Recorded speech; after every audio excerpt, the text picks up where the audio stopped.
Bring it!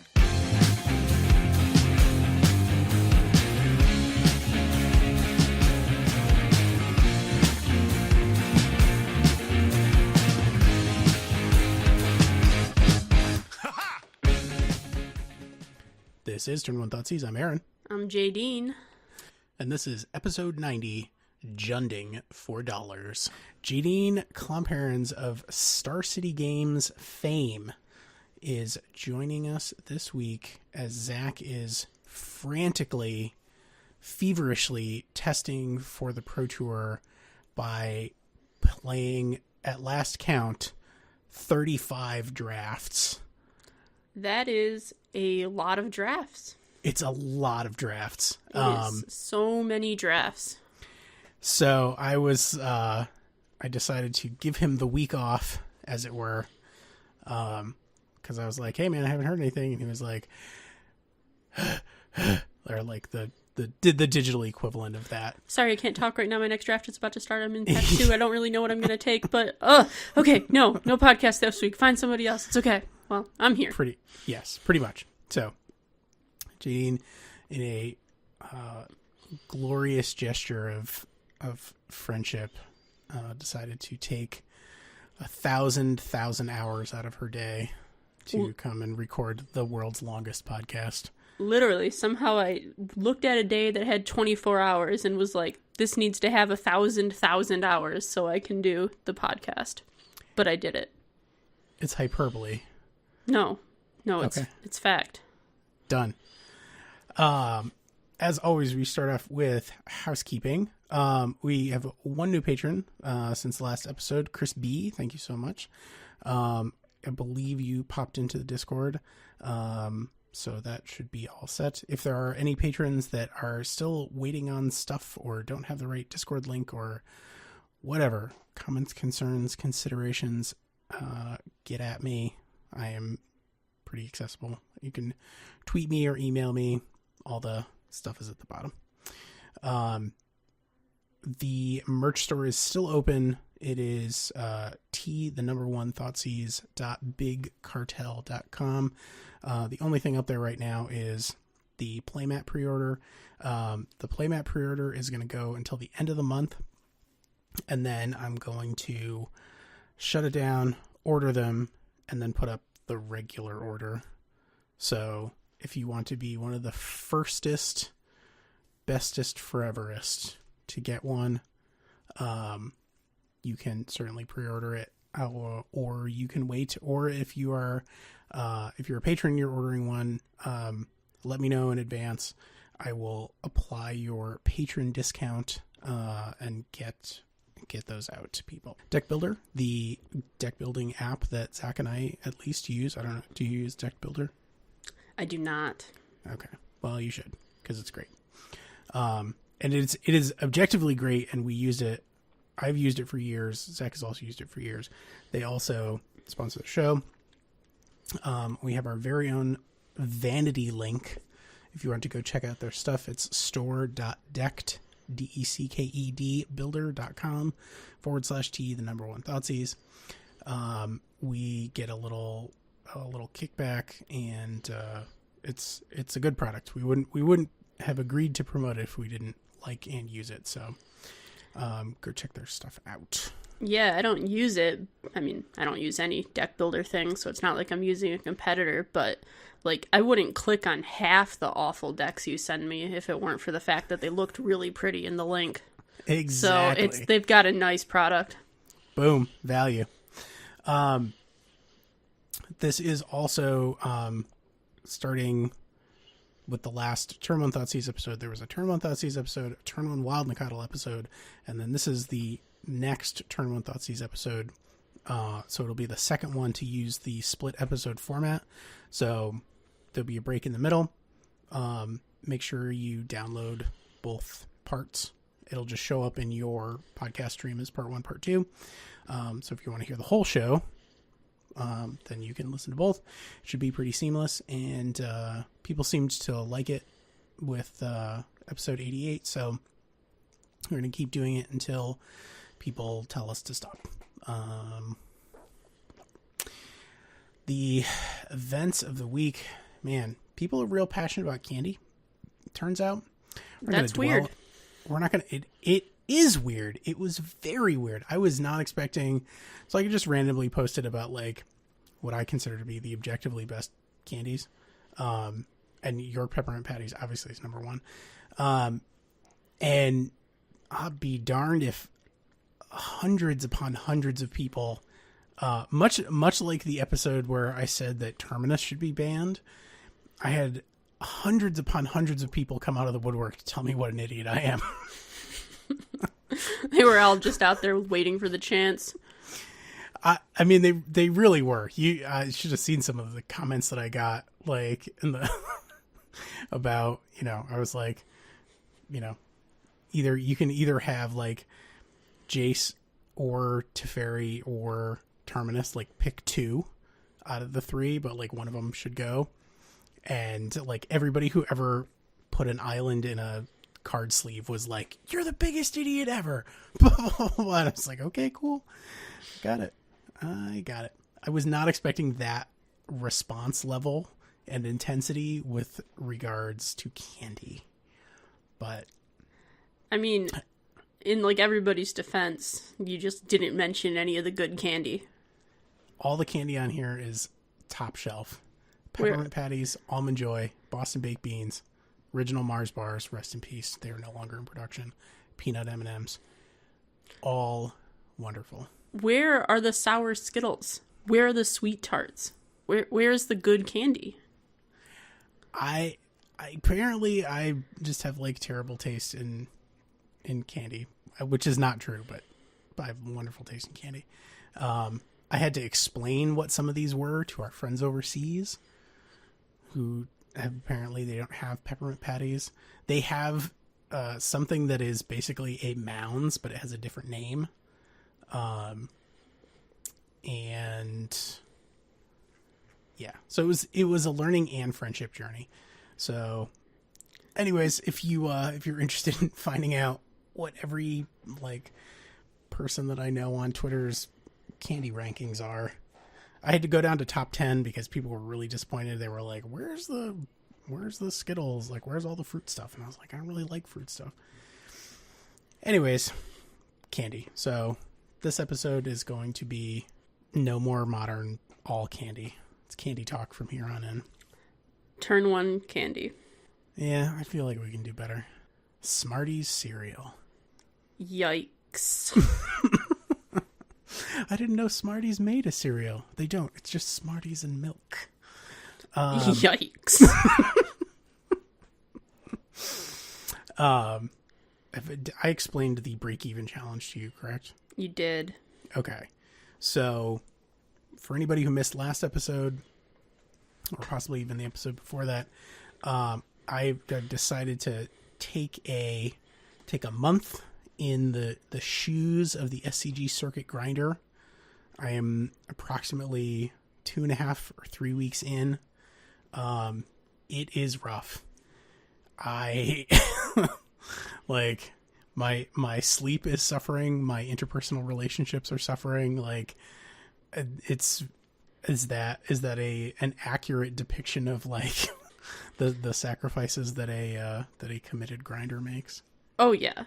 I mean, okay. It's life is magic, and that's not great. Yes. Well, we can touch on that later. So at this point, I think I'm still in the range. I almost got screwed on the plane ticket. There was like a little blip where it was really cheap, and I was like, oh, all right, I'll do it on whatever, actually like 2 days later. And then I go back 2 days later and it was like $250 on Thursday and like $400 on Saturday. And I was like, well, that's not going to work because like, I love everyone who's sort of like involved in this. Asterisk, I'm not going to spend $400 on a plane ticket. Like that is unreasonable to me. Plane ticket prices are so fickle. They're just always changing. They are. So eventually I did some sleuthing and I managed to catch one out of New Haven, which has an airport, which I didn't even know. And apparently they fly 2 flights a day from New Haven to Charlotte. That's the life. That's how you find the good flights. And like just a weirdly specific route. So I was like, okay, got it, done, sold. So I booked the tickets. I did not originally take into account the travel from the airport to like the area where the tournament actually takes place, which is like 30 plus minutes away. It's sort of like a GP New Jersey or like GP New York, but it's actually New Jersey kind of thing. This is like SCG Charlotte, but it's actually in Concord. I don't know. I haven't looked at the map yet. I will be driving there, so it's not as important for me. Yes, understood. Well, it's an optimistic 12-hour drive from here. That never stopped me. No, I understand that. But this is like I'm dipping my toe, right? Like yeah. I don't need the 12-hour drive on top of everything else. Yeah. No, I get it. That's like National Lampoon level. Not interested. Oh, it's a time. It is a time. Yeah. But and I just sleep in the car, so like as long as somebody else is driving, I guess it doesn't really matter. But, yeah, that's nothing. It doesn't matter, but you got to find somebody else willing to drive 12 hours at that point. So exactly, that's hard. It was easier to just pay American Airlines $280. Oh yeah, way easier. So for the beginning part of this testing or this project, I was like, okay, Assassin's Trophy, like Green Black is my jam. I've played it forever. And like even played it when it was not great and still did okay with it. Now it's like got this huge shot in the arm. I'm going to play this deck. It's going to be amazing. And I like couldn't win a match to save my life. It was like setting tickets on fire. Literally would have been better to like, I don't know, somehow get a refund check from Wizards for the tickets that I hadn't used yet and just literally set it on fire. Yikes. And it was extremely frustrating, and I don't know what, I was never able to like objectively identify what the problem was, other than like very regularly getting paired against Burn, which is almost impossible to beat for that deck. So I was like, okay. I went through a number of iterations trying to like fix the deck or like make the deck work in sort of my estimation, and like spent a ton of time doing that, tested a bunch of variations. None of them really worked. And so I was like, all right, fine. I went to the game store, went to the local game store, and I was telling my bad beat stories, and one of the guys that works there was like, when in doubt, Jund them out. Just like looked me straight in the eye and said that, and I was like, you know what? I think you're right. Is the guy who said that who I think it is? It was Dan. Oh, so okay. Probably not. No, that's a shame. Still wise words. Very smart individual. Correct. Yes. And I, as a rule, I do not generally take this person's advice,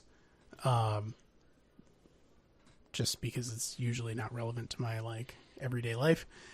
In this particular instance, it was the nugget. It was what I needed. So I came home and I was like, all right, I'm doing it. Like I have all the stuff for it. So actually that's not true. I had to pick up the chokes, and I didn't feel like digging out my Jund charm wherever it is. So I was like, all right, fine. Give me 2 chokes and a Jund charm. It wasn't particularly expensive. So then I enlisted the help of Emma, and I was like, all right. So we did one coaching session of like, did we do the first one of green black? See, now I'm trying to remember. I believe you did. Yeah, I think we did. Okay. So we did one session with green black, and it went very poorly. Owing, through no fault of hers. But good insights, good coaching. There was like a week break, and I was like, okay. So I made this change, and like I sent her a message, and I was like, hey, I'm on Jund. This is what's happening. Let's do this. Decided on a list, and then came back, and I was like, all right, coach, I'm ready. Put me in. Boom, boom. So go into a league. Talk through a bunch of the like decisions in terms of like the land fetching was a lot more intricate than I was expecting. Yep.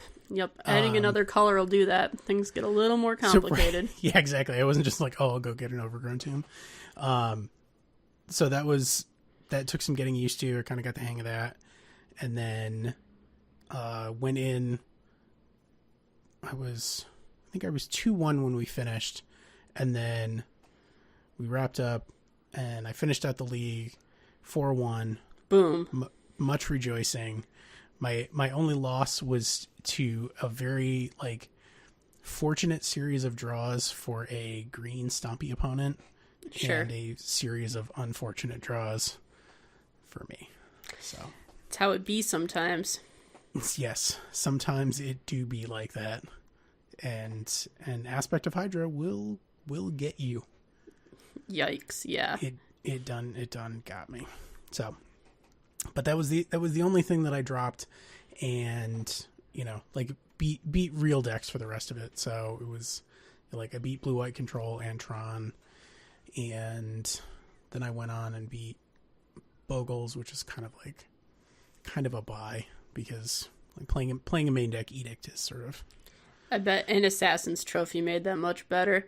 Ooh, I haven't had the pleasure yet, but the Bogles matchup was always like really swingy. It was like if they opened with Leyline of Sanctity, you probably couldn't win, but if they didn't, you probably couldn't lose. Right. So, well, they were playing Geist of Saint Traft and Invisible Stalker in the main. Wow. So I was like, all right, like I got to work for it. But yeah, like the built-in 2-for-1 of Daybreak Coronet and a single enchantment pretty much carried the day. I was like, oh, Assassin's Trophy, your Hyena Umbra, your Daybreak Coronet falls off. Boom. And like, enjoy your basic land. Right, yeah, exactly. It's like that, and then like, oh, your guy dies in combat, and then I eat it with my Scavenging Ooze, and then so it was that basically for 2 rounds. Sounds like a party. For me it was. I'm sure the Bogles person was unhappy. Then I did get to Maelstrom Pulse 2 Core Spirit Dancers, and that felt really good. Wow, that's sweet. GG's. Yes. So I'm Junding. I'm locked in. I have like probably. I think the most recent list that I sent you, which I will post in the show notes, I think is probably minimum like 73 of the 75 cards that I'm going to play. You're feeling pretty confident then. Well, I mean the SCG metagame is a little narrower than just like anything in the entire world. That's true. So having a data set that's like a little more clustered, I can be like, okay, so like I expect spirits to be overrepresented compared to like just every event that ever existed. Like probably Jeskai, Burn, like that kind of stuff. I sort of expect to be higher. And then people just playing green black because Assassin's Trophy, and then I'm sure there will be some other Junders. Plenty of Storm aficionados on the SCG tour. Yes, many Stormers. So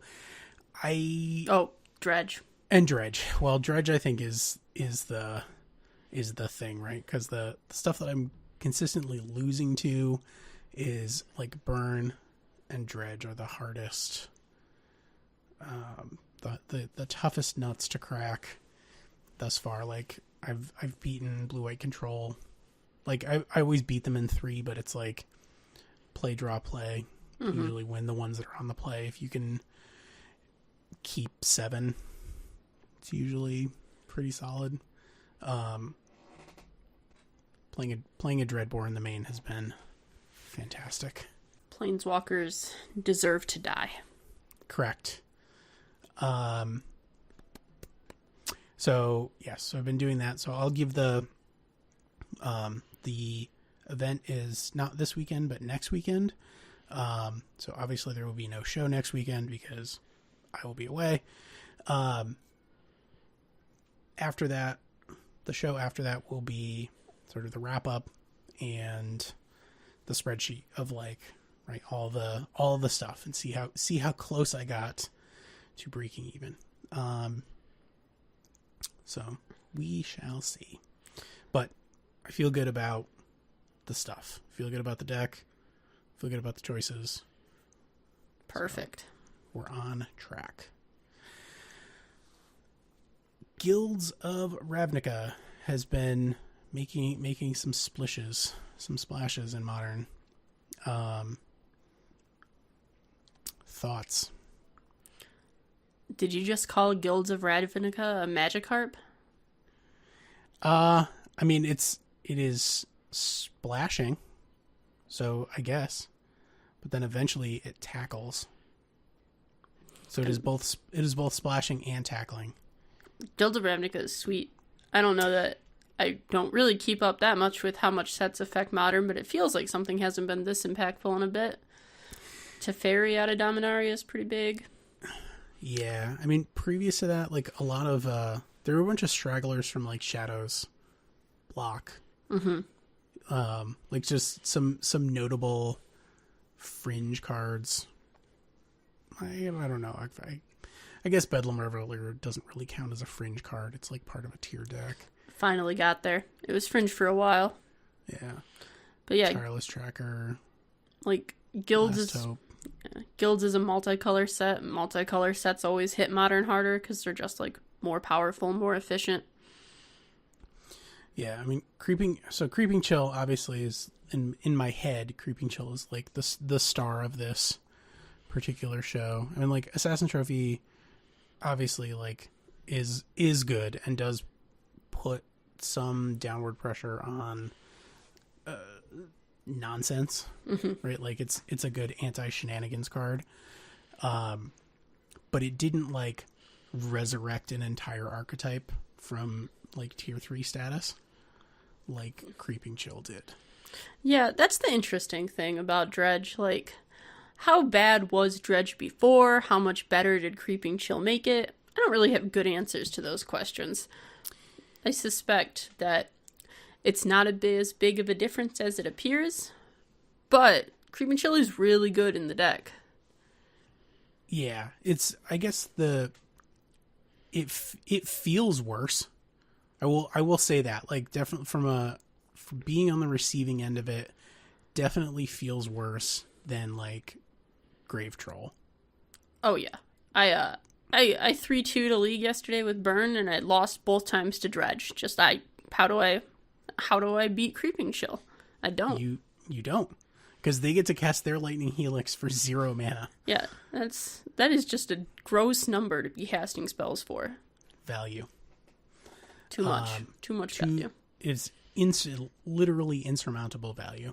I lost my last match of the last league that I played.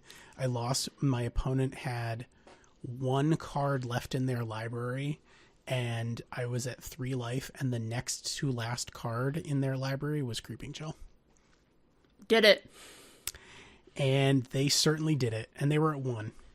And I had like double Anger of the Gods wipe their board twice for like a 9 for 2. And like had an active Scavenging Ooze, and it still just wasn't enough. Not enough. Not good enough. And that is a very disappointing state of affairs. By rights, all of those things should be good enough.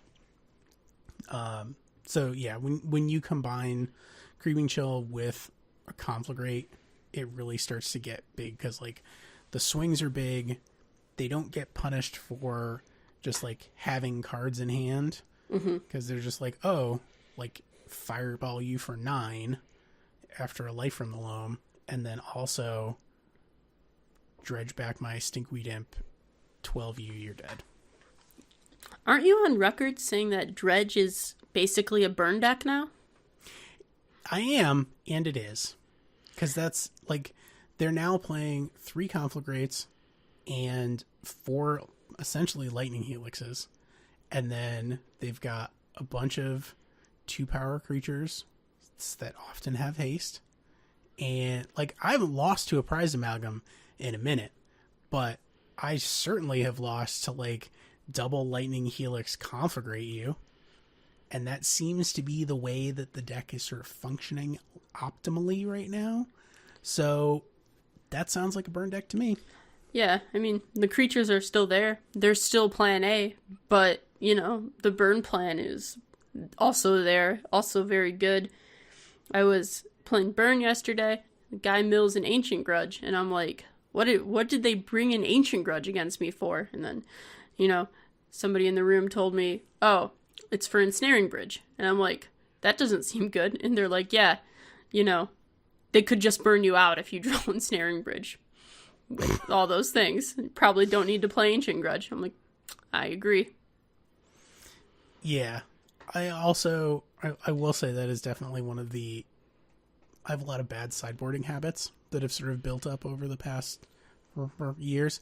And that was definitely something that we worked on in the coaching sessions, was like, why are you doing this? And I'm like, habit. Like that's the real answer. Mm-hmm. Yep. We have all sorts of bad habits, all of us. Yes. Gotta fix them. Yes. I don't think that people have sort of reached peak Assassin's Trophy yet in terms of like where it belongs in like a main board sideboard, because it replaces so many sideboard cards that like I always want, I think, 2 in the main deck, and I probably even sometimes want 3, but I really can't imagine that I want 4. I agree. You really don't want to cast the card on 2, and that's something that you'll end up doing if you have 4 in the deck, because you'll just have 2 in your hand and nothing else to do. So you're either taking a huge tempo hit or casting it too early. But yeah, card's good. It's so flexible, right? It just kills anything, and that makes it really hard to understand all the ramifications, I don't think. I think lists are going to take a month or 2 to settle before we really figure it out. Night of Autumn. Plenty of blowouts there. Like Collected Company into double Night of Autumn, gain 8 is a real thing that happens, and it is made green-white almost playable. It's a good human sideboard card. It is a good human sideboard card. Not even a human. Good human sideboard card. I mean, like, they play other non-humans. That's true. They play like Gaddock Teague for a little bit, yep. Like, that is very important to keep you from getting Ugin, because you will lose.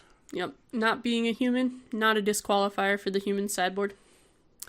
No, it's, I mean, obviously, maintain the core, but there's no equivalent. I mean, they were even playing Rexage. Like, in the beginning, there was like a hot minute where they were playing Vythian Renegades, because it was like ETB, destroy an artifact, but it was also a human. But it was just like this really gawky, weird thing, and it didn't hit enchantment. So eventually they were just like, oh, like Ancient Ziggurat can still cast this. I can still get this off my Ether Vial. It's really not that big a deal. Night of Autumn is such an upgrade to Reclamation Sage, Yes. whatever the name of that card is. Like, you do all the same thing, and you also have all of these other modes. That is a nice upgrade. Yeah. So Night of Autumn, quite good. Pelt Collector has not made a splash at an event yet, but it is all over Magic Online. The interaction between Pelt Collector and Vexing Devil is insane.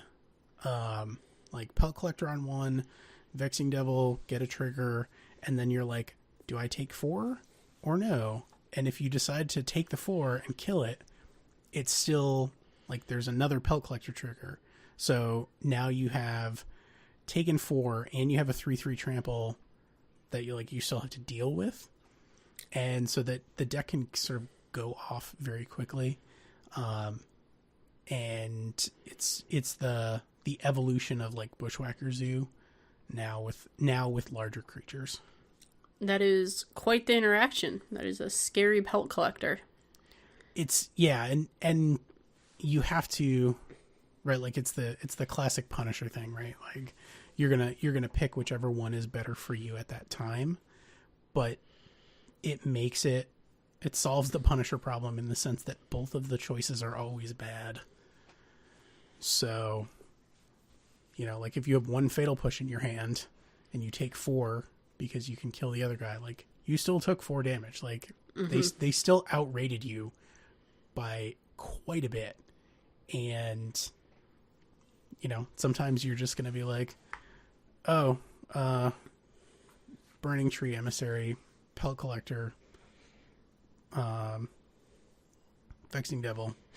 Like, now what are you going to do? Take a lot of damage, one way or another. Correct. And then, like, Reckless Bushwhacker gets into the mix, and it's just it's a thing. It's a whole thing. It sounds like an ordeal. Mercifully, it's usually a very short ordeal. Because it's just like, 6U, 12U. Oh, you shocked? You're dead. Oh, yeah. Arclight Phoenix, Runaway Steamkin, Best of Friends.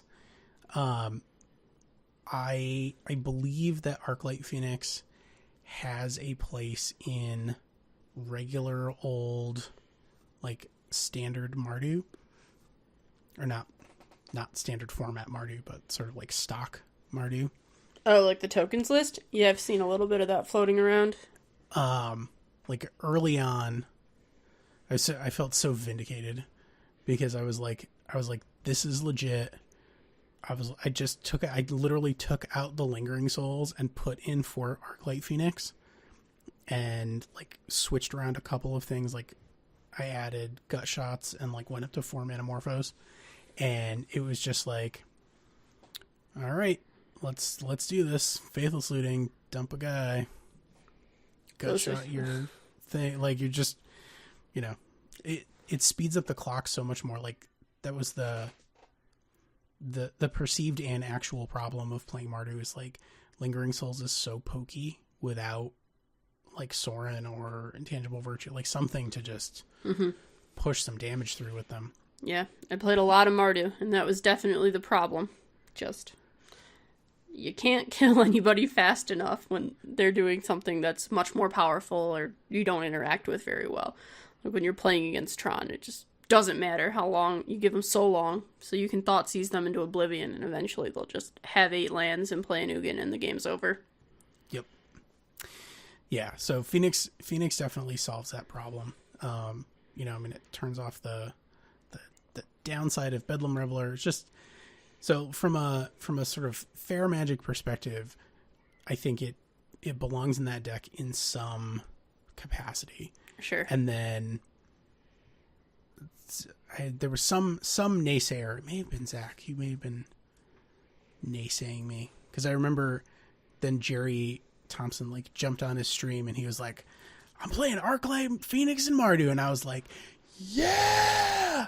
So I sent this like horrible gloat message to like to somebody, and I was just like, oh, check it out, it's Jerry's yearly stream, and what's he doing? He's playing Arclight Phoenix and Mardu like you do. And so I had a lot of, as your household would say, a lot of gloat equity came out of that particular turn of events. It was very, very satisfying for me. Well done. You really won that one. I did. Runaway Steamkin also, I think, has a place. I don't know if it is in that deck, but probably Daniela, not in that deck. Just you want all your spells to be red, no question. Oh, that's right. It only triggers off red spells. I haven't I've not dug into Runaway Steamkin yet, because it has a more combo-ish feel, and I do not excel at playing combo decks. So I kind of looked at it and I was like, oh yeah, yep, that's a thing. Combo enabler.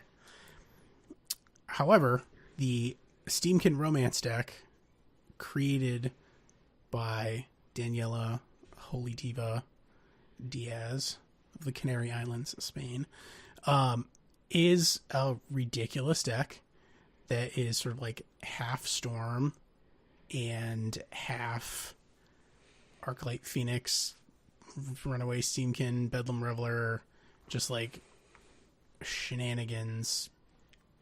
Oh yeah.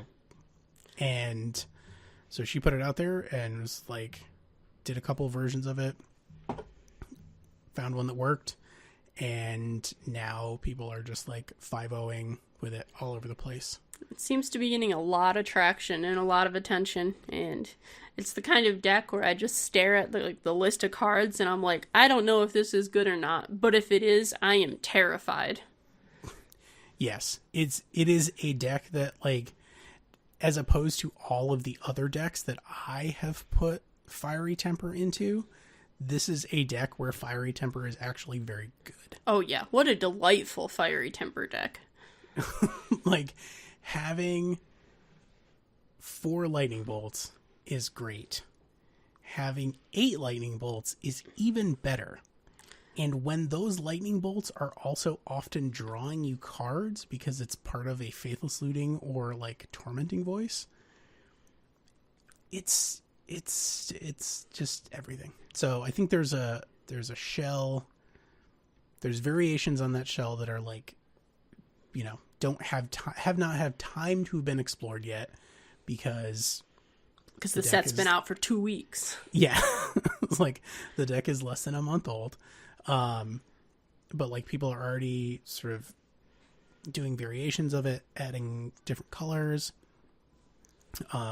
So it's really, really interesting. Like she's definitely a deck builder that I look up to. Absolutely. And also, like, not for nothing, but decks that I make, if I don't have time to test them, which is almost never, like I will goldfish something to the point where I think it's decent, and then I will ship her the list, and like for the low price of, like, I subscribe to her stream with my like Amazon Prime thing. So like my Bezos bucks go to her, and then she will do a league for subscribers for $10. It's a good price. Can't beat that price. You literally cannot beat, like, not that like my time is so valuable that, like, I'm out here like mining gold, but like I don't have the time to test every deck that I want to test. I don't have time to, get feedback that I want from somebody, whose work I admire. I mean, it's just like, it's ridiculous. So like I've been working on this Bug Death Shadow list for a long time. And so I'm on like version 6, and I hadn't updated it since before Guilds. And I was like, this deck needs Assassin's Trophy. Threw the Assassin's Trophies in there, like shipped it over, bing, bang, boom. She ran through League with it, post game, and was like, okay, here's the changes I would make. And like that has a tremendous amount of value that I don't think that people who don't do a lot of like brewing and deck building, like serious deck building in terms of like making something as competitive as it can be, appreciate like having a tester that's not you to actually like take it out and be able to objectively look at it and be like, this doesn't work. This does work. You should maybe try this, blah, blah, blah, you know? Getting another perspective is really valuable. Not just like, you make the mistake once, nobody tells you about it. You're not just going to magically realize it was a mistake. You need somebody to point it out to you, or you're just going to keep thinking you were right. And just, it's good to have somebody else look at things. It is. So highly recommend. Like she's definitely my deck tester of choice.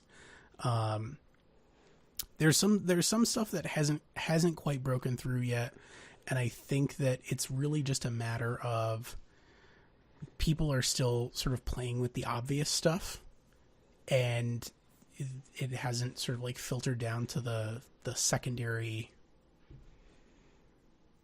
mechanics that actually have cards that are very powerful. I'm looking at the show notes here, and you're gonna have to sell me on these. All right, well, let me get Torch Courier out of the way, because it's an upgrade for a single deck. So which is goblins. For the record, you're saying that Torch Courier is your easiest sell right now. Absolutely. All right, let's go. Like, tell me all about your 1/1 with haste. Torch Courier, get in for 1, turn 2. Aggressive. Okay, all right. Yeah. I'm at 19. Raging Goblin. Turn 2, Warren Instigator, give it haste, get in for 2, dump my hand, have a bunch of goblins for free on turn 2. So your position is that the tempo boost of connecting with Warren Instigator on turn 2 is a huge deal, and that connecting your 2-card combo in your mono red no selection deck is a huge boost. It adds a nut draw scenario that the deck didn't have. It does do that, absolutely. Turn 2 Instigator, like if you're on the play, you know, they might just have a tap land and your Instigator connects, whereas if they got to untap, Assassin's Trophy, Fatal Push, Lightning Bolt, who knows. The world is their oyster if they get 2 turns to answer your Instigator. So yeah, that is a powerful interaction. I don't disagree. Yep. Torch Courier itself is a very bad card. So it takes a powerful interaction to make it worthwhile. And Sure. I guess we'll see. Yeah, but there. I guess my point is that there is one. Mm-hmm. No, there absolutely is. At least one. Mm-hmm. That's fair. So that was my easy one. I think Surveil as a mechanic is powerful enough. It is enough of an upgrade over Scry that at the very least, what's the 2 mana split card? The almost preordain. Dispersal. Discovery Dispersal. Mm-hmm. Like I think that card, there is a deck out there that can abuse that card to the point where it becomes more than a role player. Sure. And I have not figured out what that deck is, nor has anyone else. It is likely a Grixis deck, probably. Like I'm very interested in it for 1 mana. So having like Electromancer, some other cost reducer would be ideal. Sure. Because then it's just better preordain. So Grixis question mark could be like there are already bug mid-range decks that have traverse packages like that would be interested in this. It has like upside with Dark Confidant. It has, it is similar to Explore or like Grimflare. Like the Grimflare Dark Confidant interaction where you like just stack the top of your deck Mm-hmm. and then, don't take your damage and do your thing. This has similar implications. So it could be there. I refuse to give up on Disinformation Campaign. It's a hard sell that the card that synergizes with exactly cards in one set is going to make it into the format that has so many sets. Like, you're trying to play Guild Block Constructed in modern format. That just seems like with a better mana base. Surprisingly, the mana base actually isn't that much better. Like you already have Watery Grave, so I guess it isn't. Like it's marginally better in that you get fetches and you get Darkslick Shores, and I guess you get like Sunken Ruins, but that's not really necessary. So the closest that I've come so far is like blue-black fairies with the Surveil Fairy, Discovery Dispersal, Disinformation Campaign, and like Spellstutter Sprite, Quickling, like that whole thing. Also, in what world is make your opponent discard a card for 3 mana good enough for modern? Like, but it's not 3 mana discard a card. It's 3 mana you discard, I draw. Isn't modern like the turn 3.5 format where you don't have time to mess around with things like you discard 1 card and I draw 1 card? If I'm spending like the first 2 or 3 turns like shredding your hand, playing Bitter Blossom, and then just like countering your spells, yes, because then you have forced interaction at that point. So nobody's going to be, well, it's not nobody. People will still be able to like execute their plan A through like 2 turns of 3 discard spells, but not many decks will be able to do that. Like at least 2 of those are probably going to be Time Walks. Sure. So it gives you extra like breathing room to set up. You just have to, it's a way of like recovering that tempo loss from playing the discard spells early on. 3 mana is still a hard sell, but alright. Surveil is better than Scry. I mean, I get that. I think the cards are like pretty below rate. So Yeah, I don't know. I guess we'll see. We shall see. And then Mentor, I do think there's something to that. Like the 8 Rabblemaster deck. I don't know if it's that specifically, but like it's certainly like Legion Warboss certainly makes Lingering Souls better. That's true. That's true. You know, like that's a real thing. So I don't know. Once again, like I don't know where he lives. I don't know where that interaction gets maximized, but I think it is powerful enough that it could find a home if somebody either made a home for it or stumbled upon a home for it. Sure. So that is that's my piece about Mentor. So this is the break. When we come back, we will be talking about attacking the SCG metagame. I will whinge about Tireless Tracker. We'll talk about Graveyard Hate with the Patron Mailbag, Social Media Blurb, Spice Rack, huzzah, and then put a big old bow on it. Nice.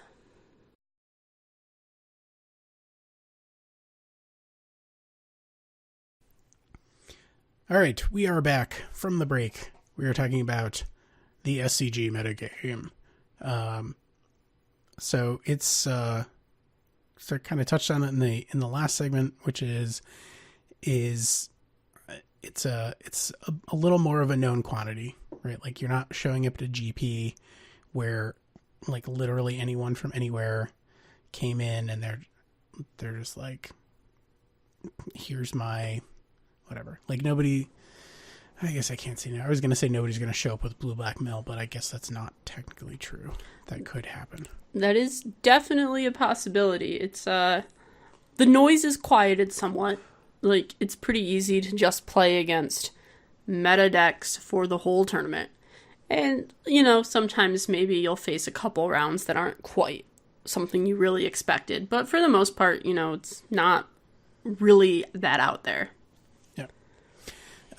So just kind of like looking through a couple of the most recent ones, it looks like Amulet, Blue-White Control, Hardened Scales, Tron, Hollow One, Burn, Death Shadow, Dredge, like Jund, Pyromancer. Like these are all names you would recognize. Yup. Grixis Whir. Oh, this is just a prison deck with. Yep. Random Prism decks are maybe the most popular random decks. I see those floating around like every event. Somebody's like X and 3 and everybody's like, have you seen the person playing the prison deck? Yeah. Got it. So this seems like worse Lantern to me, but it also seems like there are a lot of decks that just can't beat it. Yeah, I don't consider myself qualified enough to call it better or worse Lantern, but in the end, it's a prison strategy. Has a big advantage on Lantern in that people are less familiar with it, so it's easier, like they'll mess up more.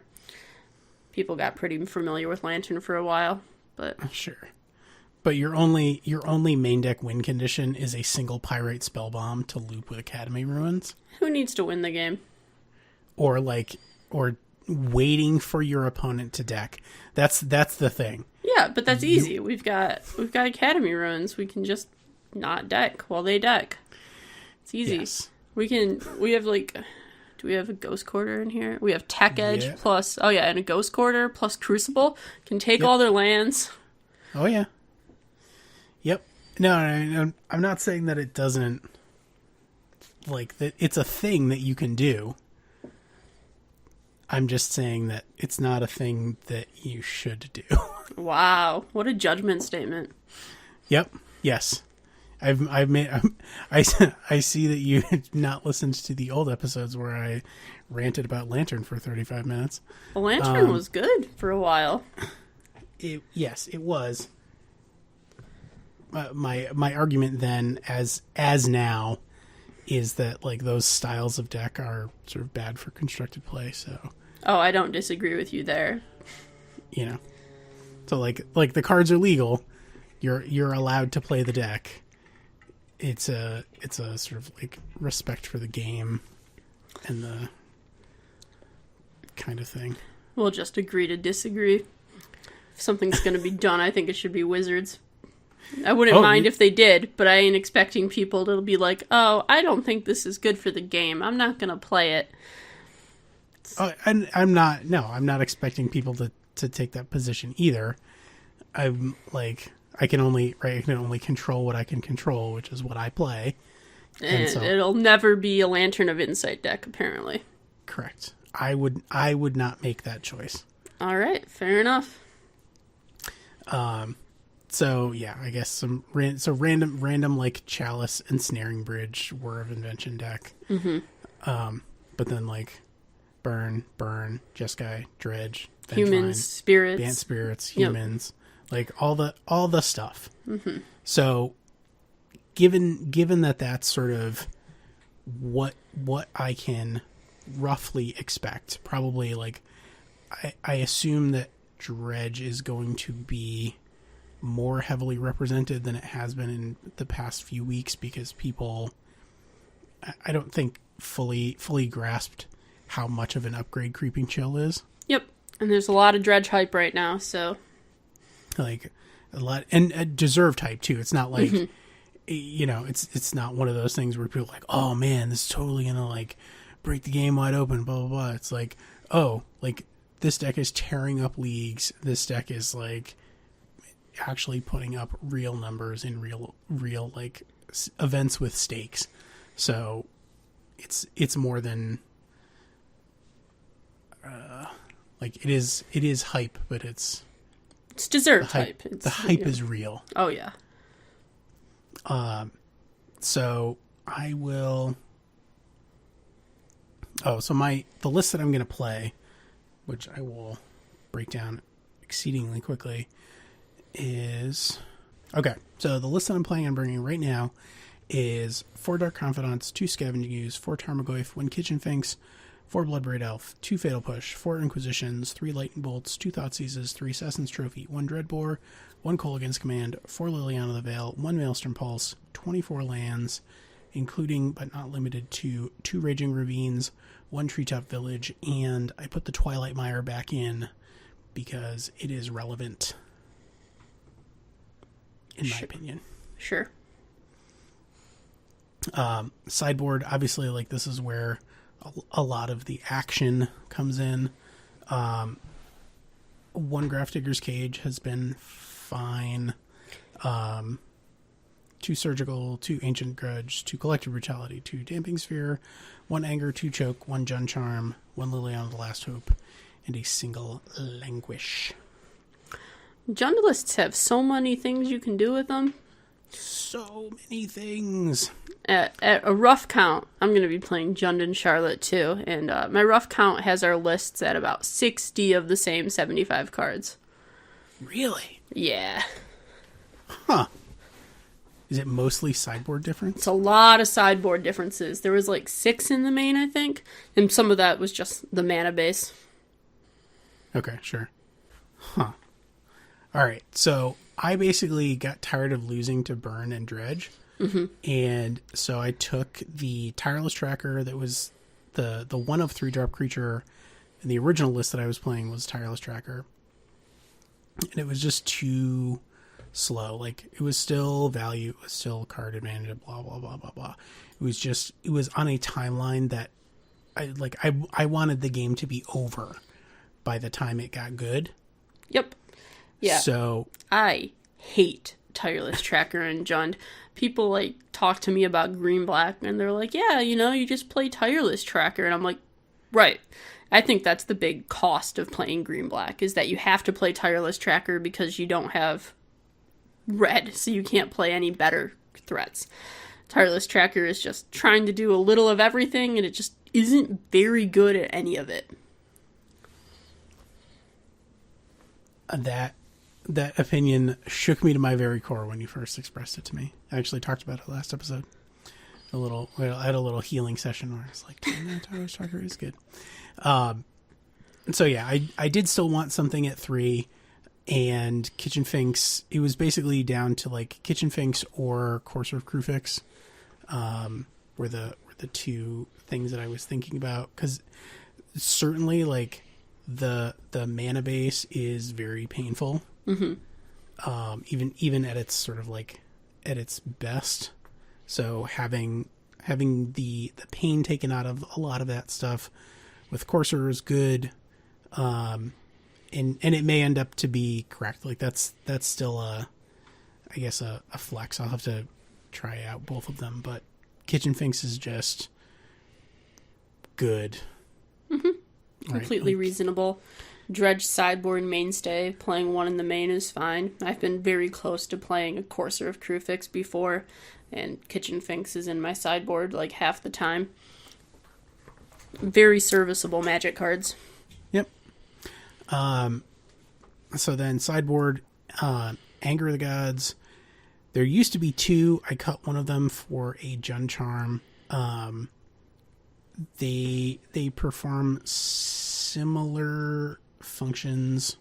The Jund Charm, for people who didn't play Jund in 2015 or Shards Block, Jund Charm is black, red, green. For an instant, remove target player's graveyard from the game, or Jund Charm deals 2 damage to each creature, or put 2+1/+1 counters on target creature. So it is basically like instant speed pyroclasm is a real thing. I think that's probably not its main mode in this application, but there are definitely times where I would be in the market for instant speed Pyroclasm. Yeah, I mean, so that's not why you put it in the sideboard, but against any deck that you want a sweeper against, you'll bring it in anyway. Like, it's still fine. You know, the counters are whatever, right? Like, there's always one mode that isn't quite get used, right? It's the double strike of Boros Charm, right? Like, it happens, but it's rare. So instant speed Graveyard Exile is obviously the real thing that it's here for. I could have played Rakdos Charm,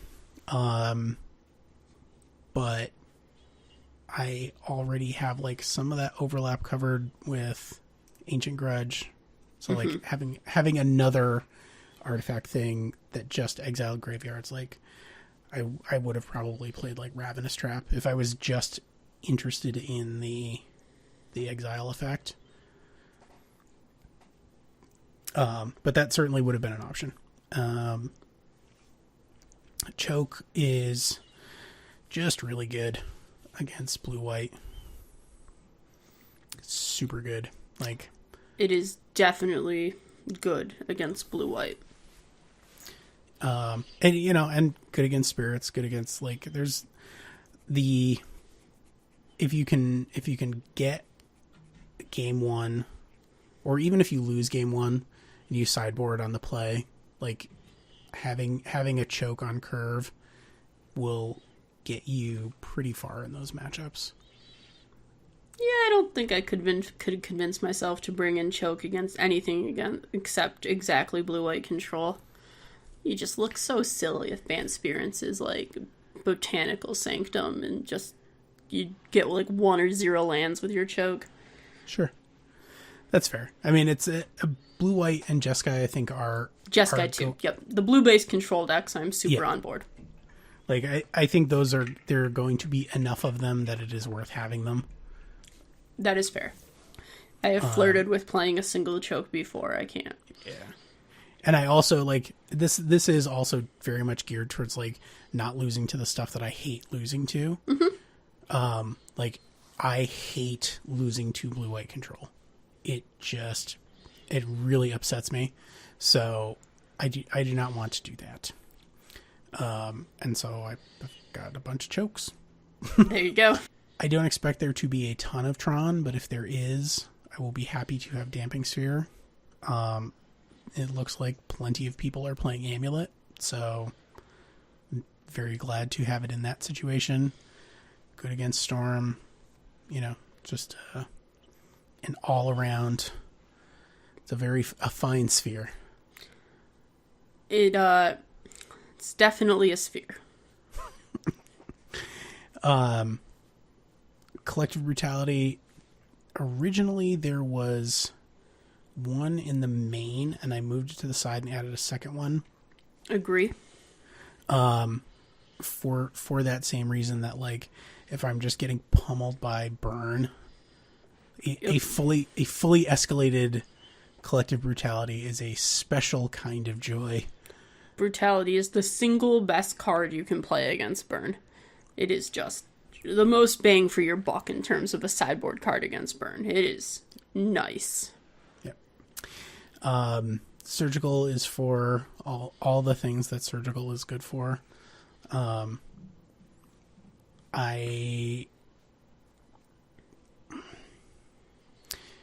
thing that most recently, or like most consistently, allows me to beat Tron is like Surgical Extract your Tron piece. Mm-hmm. So I'm on board. I am ready for that. And if I can hit, you know, miscellaneous win cons and then close the game out, that is my plan with Surgical. I do not overboard. If anything, I probably underboard it because I'm so sensitive of it being overboarded. Yeah, I have historically disliked Surgical and Jund, but I think Assassin's Trophy changes that. Like, assembling a combination, like the Fulminator Mage Surgical combination in old Jund to deal with Tron Pieces was just like too much, but when you're just naturally playing all these Assassin's trophies anyway, Surgical gets a lot better. It's also very effective against Dredge. It's like one of the better pieces of Graveyard Hate against them, because you just like hit it on the first Amalgam or the first Bloodghast and you just get like so many of the threats out of their deck. Yep. Can be a lot better than the cards that just take the graveyard against Dredge. So I don't hate the Surgical. I would have not liked them at all before Guilds of Ravnica, but I can see it now. I'm legally obligated to play a Liliana the Last Hope in the sideboard. Oh, absolutely. It's just... Card's incredible. Like, it's very good. Yes. Against the decks that is very good against, it is very good. Mm-hmm, mm-hmm.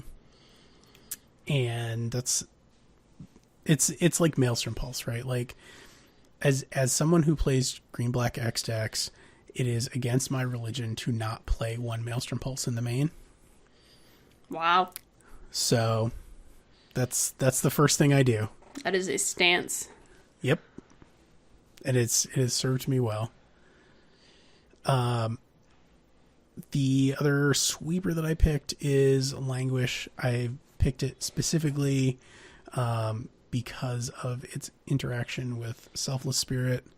Not only is like Blue-White Spirits, Bant Spirits playing Selfless Spirit, there are a non-zero number of humans decks that are also running Selfless Spirit.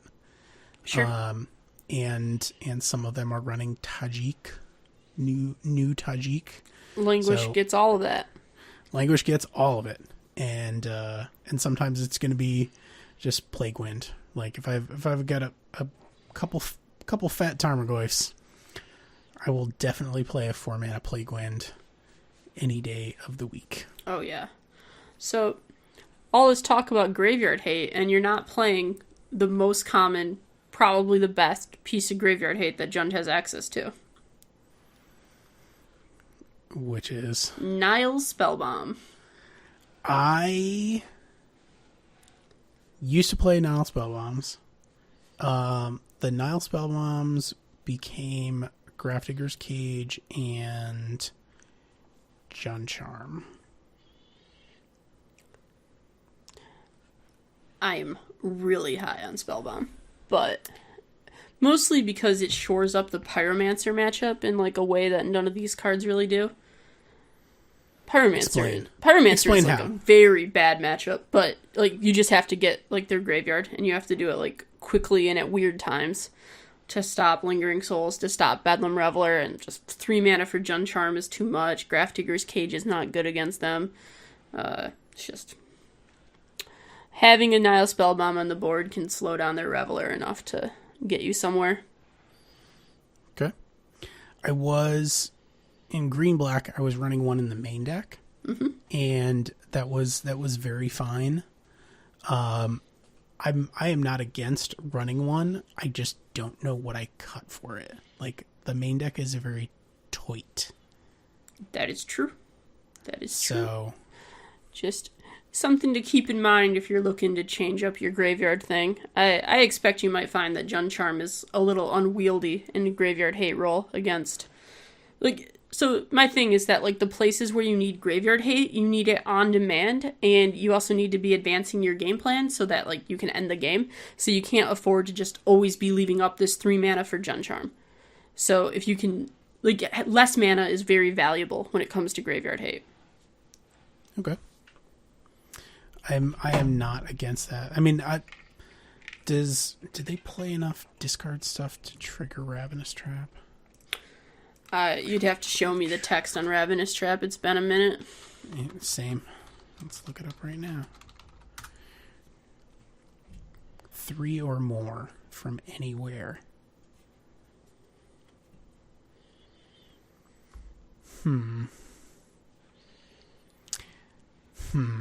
Yeah.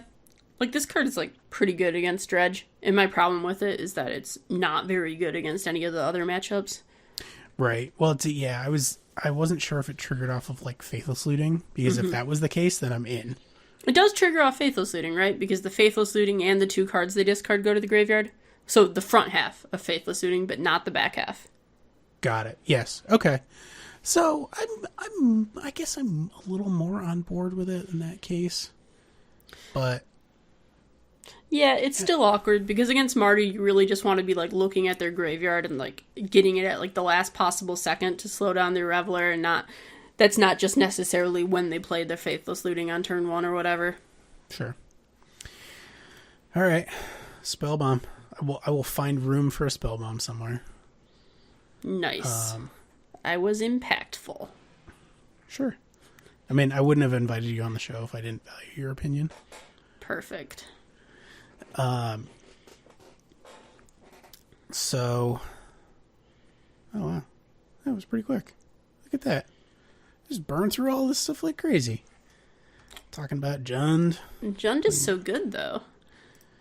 It is, and I guess that's like one of the things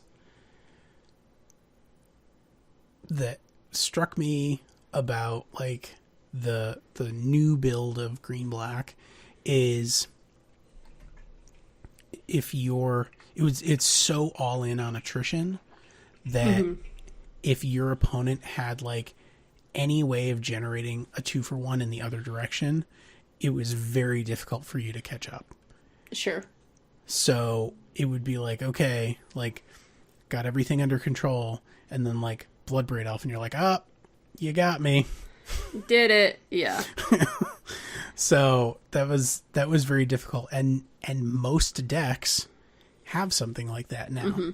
Like, yeah, it's just really hard to play games in Modern that are just like, I mean, this is probably ironic coming from, a Jund player, but where you're like just balanced on like you're doing the bare minimum to stop them from winning, because the games are just like so swingy and decisive, and just like one card just is like this huge blowout when you're just like trying to just barely inch across the finish line. A lot of things can go wrong, and the green black deck does that even more than Jund does because its cards are just less powerful. So where Jund has some things that can catch it up because it's got Bloodbraid Elf and Kolaghan's Command and like these cards, and just like a lot of closing speed to end the game. Dark Confidant is another thing that is just like very powerful in the abstract, and they're the kind of things you need to keep up with like things going wrong sometimes. Yes. Yep, that was my experience. And then Collected Company. Collected Company is a gross Magic card. Yeah. So that was the stuff that I was having problems with, that I didn't really have the tools to deal with in just Green Black. That in addition to the things that are also normally difficult for Green Black X decks, like burn. So I was just adding like extra bad matchups for me, and they happened to be matchups that I was likely to face at this tournament. So I was like, okay, I can't do this. Definitely.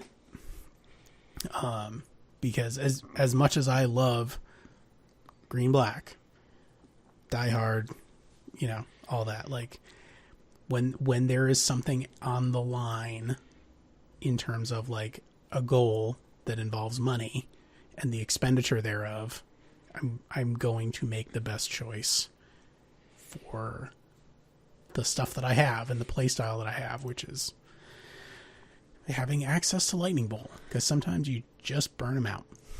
Yeah, if Modern ever slows down a little again, like if we stop being like a burn dredge format and go back to like being more of a blue-white Grixis Shadow whatever kind of format, the combination of Field of Ruin and Assassin's Trophy is like legitimately powerful. So maybe we'll get to a point where Green Black is good, but like it just doesn't do enough right now. So that is any Jund parting shots. We're not playing like Seal of Fire anymore.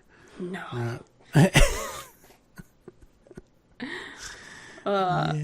So your two least favorite decks to play against are Blue, White, and Burn, or to lose to? Yes. Those are the two. Do you know what the best combination sideboard slot for those two matchups is? Lay it on me. Duress. I've played a non-zero number of Duresses in the sideboard of these decks recently, so I'm in. I'm on board. That's always one of my favorite ones, when you just like I don't know what the right number of discard spell is against blue-white, but like it's like a little more than 6. So having a 7th one that is also something you can do against burn is just like really nice sometimes. Love pulling that one out when burn is big enough to matter. Because if burn's not big enough to matter, it's just another Thoughtseize. Right. Yep. Agreed. All right. Patron mailbag. We had some questions about live events, Wizards' development of live events, and thoughts and feelings about the events moving forward. I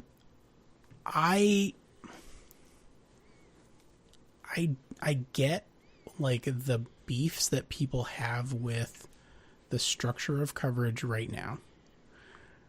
I feel like at the like GP level and up, it is much better than it was.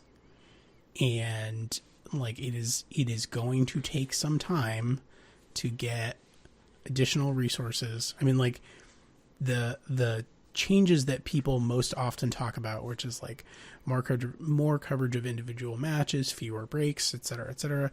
Like all of that stuff requires human assets. Like you have to hire somebody whose job it is to do those things. Mm-hmm. So like that person doesn't just materialize. They have to be hired and trained and, you know, equipment, blah, blah. I mean, like it's not an overnight thing.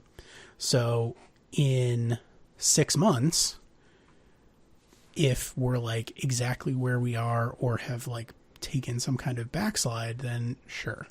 I guess like that's the time to say something.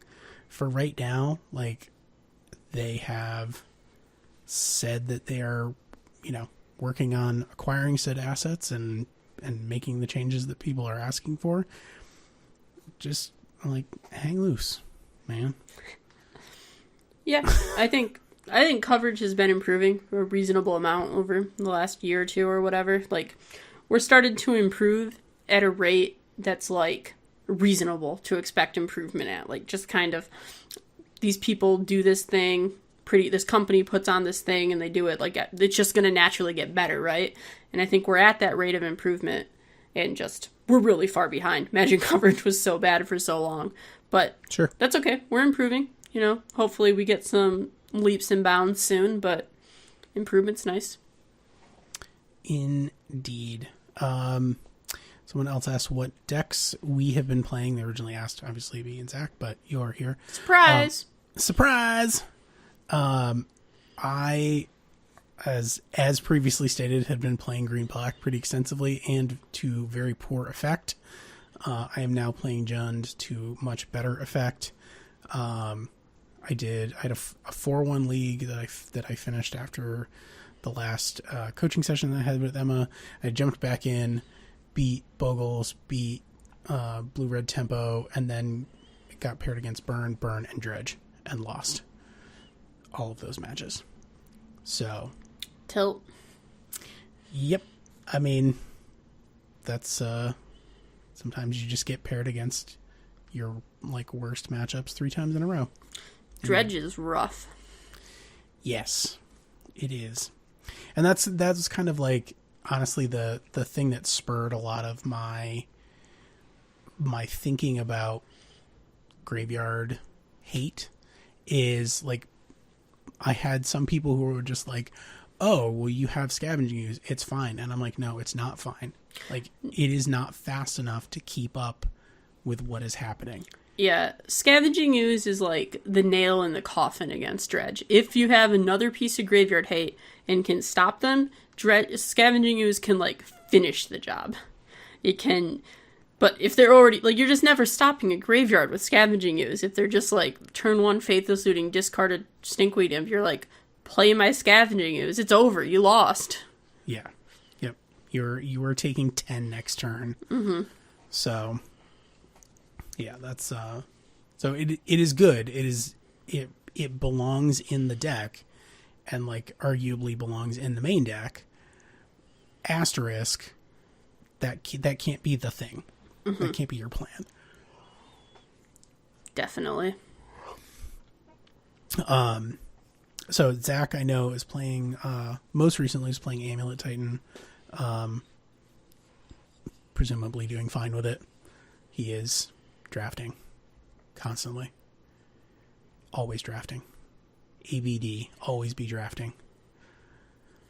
What a life. Yeah, I mean, at least, like, Guild's draft is super fun. It is very good. So, like, I don't pity him. You know, it's a job, but it's a fun job. Definitely. You know, like, I would have even taken Dominaria draft. I enjoyed quite a bit. Another good set. Yep. Sad to say. I wish there was some way that was practical that you could just, like, draft the sets that you want after they're not the current draft set. On demand. Yeah. That'd be nice. I wish there was some sort of digital version of the cards that made that practical. Whoa. Don't just get these fancy ideas. Come on. You know that's never going to happen. But if we could just, it would be like a flashback draft. I'm going to stop you right there. It's just okay. All right. I mean, I may have just gone off the deep end there. It's a little much. Just a little out of the box, you know. Sometimes you got to think in the box. Oh, phrasing. So what are you playing? You know, I played Jund. That's kind of what I do in Modern. I picked up Burn for the Grand Prix in Detroit and been playing that a little bit off and on. Can't beat a crippling chill. That's all right. Yeah. Yeah, that's yep. That's a hell of a thing. Yeah, your lightning helixes suck. Oh yeah, they cost 2 mana. It's just not reasonable. Spending mana like a sucker. Of different colors. I probably had to pay 2 life to get the white mana in the first place. Yep. Nonsense. Gross. The last one is sort of it's a big question. The question was, is Modern a format where you can interact? So, I mean, we could certainly do an episode about interaction. I guess the thing of it that I wanted to sort of stress is that one of the common complaints, especially among like pros who are already predisposed to hate Modern, is they're like, oh, it's not interactive.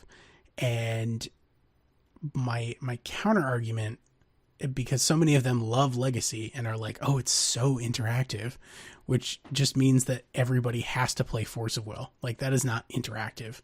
That is, everyone has to play the same, like, minimum, like, 16 cards to nullify the 16 cards that everybody else is playing. So, like, I guess it's interaction in that sense, but, like, if everybody just took those cards out of their decks, like, they could be doing other things. Regardless of which, as far as Modern is concerned, I think it's as interactive as you want to make it. Like, people who are determined to play an uninteractive deck are going to do everything that they can to make that happen. And if you are the person that is craving the interaction, you have to force that interaction somehow, right? Like, you have to play the discard spell, play the counter spell, present a must-answer threat as often as possible so that your opponent is forced to interact or lose. Because that is, for some people, and for some styles of deck, the only reason that they have to interact, right? If I do not kill this Tarmogoyf, I am going to lose the game. You have forced an interaction at that point.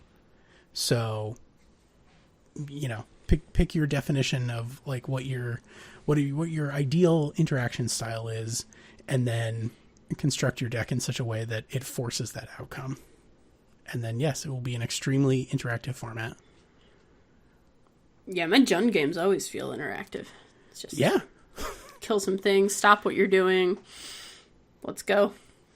Yeah. But yeah, I mean, it's a spectrum, right? Like on one end you've got a hypothetical format where literally no one ever interacts, and then a format where all anybody ever does is interact. And Modern sure isn't near the far end, but it's also not all that close to the nobody ever interacts thing. Like, that format just makes no sense. It's not just a bunch of, like, turn 3.5, turn 3.75 decks, and it's like, well, let's see who hit turn 3 or who hit turn 4 and who won the die roll. It's not that bad. Right. Well, and it's the other thing too is those formats where like everybody has to interact all the time have existed. Like, I don't know if y'all remember Khan's Standard, but I remember Khan's Standard. Like, when it was everybody was playing like Abzan, and you know, like the games were ending with like somebody's at 40 life, and you know, just like resolving 4 siege rhinos, and then also like stuff with lifelink and blah blah blah, and this and the other thing. Like those were like creatures bashing up against each other, and then all the creatures have ETBs, so they're like free spells. So your deck has 40 cards, but actually like 60 effects that are sort of tacked onto those. It ends up building these huge game states, and you know, like they are technically interactive, but they're not proactive. Oh yeah. So it was just like board stall the game, but it was plenty interactive. It was a nice format. Doing all kinds of stuff. So, but like people would complain about, like if that was Modern, people would lose their minds. Oh yeah. And everybody would just play Storm because you would win. So here's a tangential question. Lay it on me. Who do you think wore Lightning Helix better? Siege Rhino or Crippling Chill? I mean, like Creeping Chill is still the clear winner, as like it literally only costs you a card, and like Siege Rhino is more of a cascader. Well, like, no, Bloodbraid Elf is the cascader. Siege Rhino is also a cascader. It's just it always cascades into Lightning Helix. Ah, I see. So, like that was our old argument for why isn't Bloodbraid unbanned, is that they printed Siege Rhino, and Siege Rhino always cascades into Lightning Helix. So why can't I just play Bloodbraid Elf? Bloodbraid Elf is so much better than Siege Rhino. Sure, what it a is. Silly argument. Well, but no, I get what you're saying. I get it. You know, like creatures with spell-like abilities have developed to the point where like Bloodbraid Elf is no longer an unreasonable value proposition. That is true. That is true. That was the underlying like real argument to that jest is, you know, if we're doing this, like that's really it's like, well, peanut butter and jelly isn't okay, but peanut butter and fluff is okay. They're basically the same, but you know, one's a little bit better. And I don't want to get into a multiple 100-person discussion about which one is better, jelly or fluff, because the candy thing.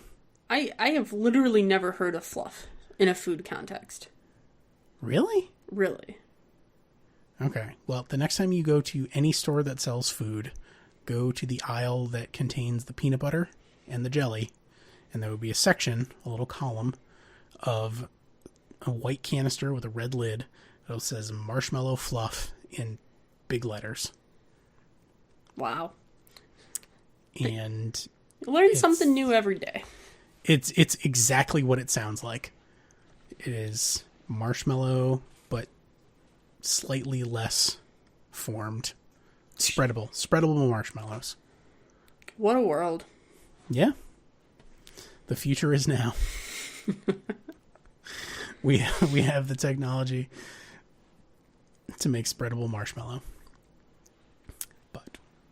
Before we get to the Spice Rack, you can visit us on Facebook, facebook.com/turn1thoughtseize, all spelled out. You can follow us on Twitter. I'm at T1Thoughtseize. Zach is at A22EN, and Jadine is at The Quiet Fish. You nailed it. Boom. You can watch a stream at twitch.tv/T1Thoughtseize, sponsored by our friends at Card Hoarder. You can see our YouTube videos at youtube.com/turn1thoughtseize, all spelled out. You can read my columns at blog.cardkingdom.com. You can become a member of the Thoughtseize Cabal at patreon.com/turn1thoughtseize, all spelled out.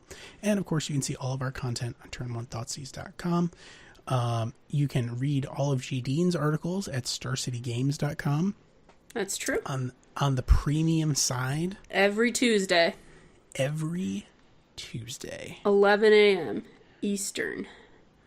Is it really scheduled like that? Give or take a few minutes, yeah. Okay. I didn't know that. So the Spice Rack card this week is Plaguecrafter, a newcomer, speaking of Guilds of Ravnica. Plaguecrafter is 2 and a black for a 3/2 human shaman, relevant creature type.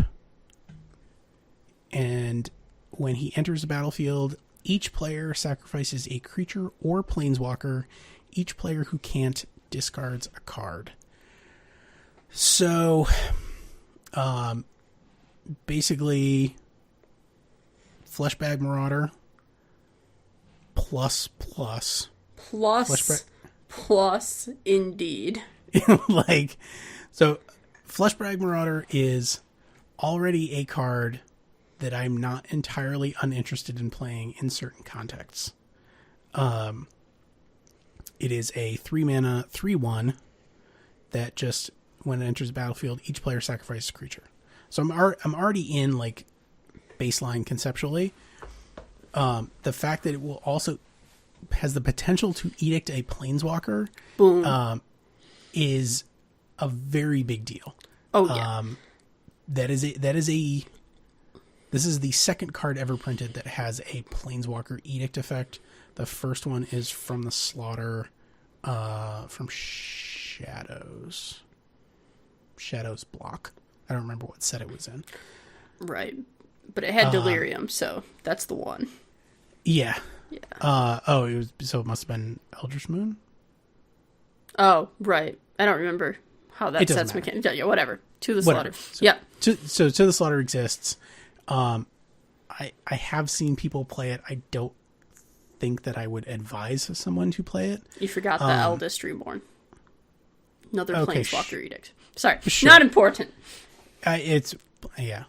And I'm sure there's probably a couple other ones, but in the realm of playability, as far as Modern is concerned. Sure.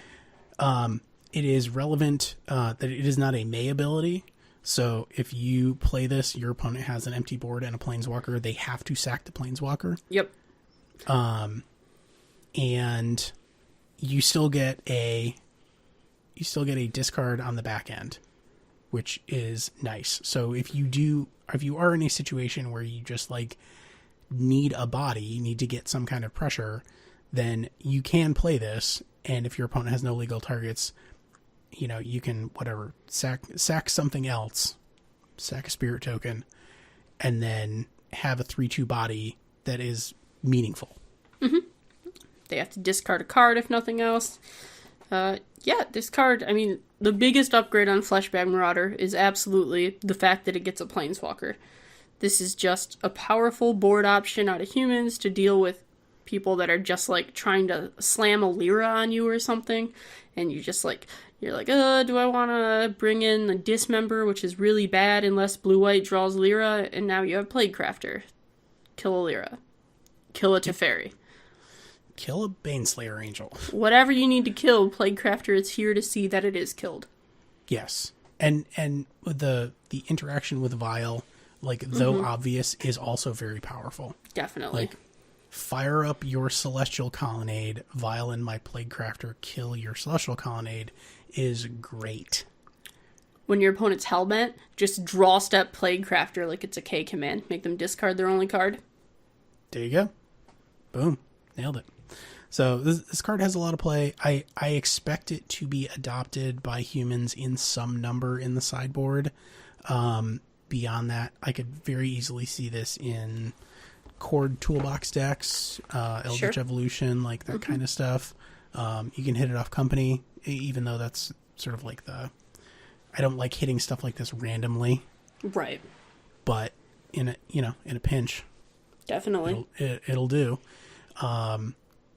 So that's that. So grab some Plague Crafters. They actually, I have to say, for an uncommon, they're like, I think they're a couple bucks. Seeing some plain standard right now, some Golgari mid-range. Got the human sideboard hype. Almost a buck. Look at that. Look at you, little uncommon. $1.